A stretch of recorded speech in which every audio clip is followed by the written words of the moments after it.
everyone. I'm Donna Bush. Thank you for joining us for your CIG TV News Brief on this Friday. The second session of Parliament for the year has ended, but not before Minister for Finance and Deputy Premier, the Honourable Christopher Saunders, outlined where government's revenues stand as of November this year. I'm pleased to report that in terms of revenues, the original budget was just under 941 million. I can say for the 11 months ended November that we have already exceeded the full year's budget in terms of revenue of 942,175,000. Equally, in terms of expenses, the full year budget was 921 million of expenses, and year to date for November we are just at 879,359,000. So at the end of November this year, we have a surplus of 62,816,000, and the full year budgeted target for this year is actually 19.431 million. So full year surplus was budgeted at 19.43, and at the end of November we had a surplus of 62,816,000. So we're running well ahead. And if you missed the live coverage of Parliament, you can go online to the Cayman Islands Government's YouTube channel to watch. Well, the Ministry of Youth, Sports, Culture and Heritage's Cayman Christmas was a celebration of culture and music, and it ended a year of family-friendly activities and generous competition that saw young and old vying for the title of Best Choir in Cayman. Judged on diction, stage presence, originality in presentation, and rhythmic accuracy, each vied for a year's bragging rights and the first place prize of $3,000. The winning team, or the winning choir that is, came from Red Bay Primary, who won the grand prize. Now, the Honourable Bernie Bush, Minister for Youth, Sports, Culture and Heritage, in his opening remarks said, quote, "With so many other events at this busy time of year, we're particularly pleased that so many people and families attended not only from West Bay, but other districts." The event held at the West Bay Heritage Park featured both choirs and singing groups.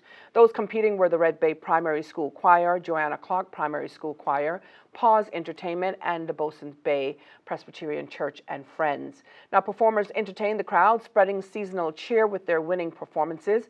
Additional entertainment featured face painting, bouncing castles, cotton candy, and fresh popcorn for children and local, as well as local dishes were there as well. Now, the event closed out with a firework display. The celebration of culture and music will be an annual event going forward. Well, the Public Service Pension Board recently celebrated 30 years as the leading pension services provider in the Cayman Islands. More than 200 invited guests attended the event.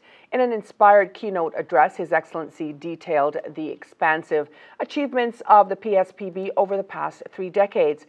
The PSPB is to be commended as they have been strong human rights advocates and a shining example of how the competent implementation and management of pensions policy can benefit the public, the employer, the employee, and society, he added. He also had this to say. With the original pensions law coming into force prior to 1915. However, we have the establishment of the PSPB 30 years ago to credit for much of the modern day offerings we now take for granted. Now, head of the public service, Jewel Evans-Lindsay, was recognized for her outstanding work as a major architect of the modern practice of pensions in the Cayman Islands. Mrs. Lindsay, in her vote of thanks, expressed her gratitude to the staff and directors of the PSPB for their service over the years. Turning now to our forecast for tonight, we can expect partly cloudy skies with a 20% chance of showers. The seas will be slight to moderate with wave heights of 2 to 4 feet, while the outlook for the next 2 days through to Sunday night is for light easterly winds and slight seas. Now, the synopsis calls for moderate southeasterly winds, which are expected today across the Cayman Islands area. It's all in association with a high-pressure system east of the Bahamas. Radar images show isolated showers in and around our area moving towards the northwest. Now, remember to find the latest unexpected local weather conditions. You can go online to weather.gov.ky as well as the Weather Services Facebook page. And this brings us to the last news brief here on CIG television for the year. We wish you and your families a very Merry Christmas and a happy 2023. I'm Donna Bush. Thanks for joining us as always. Have a safe and wonderful weekend.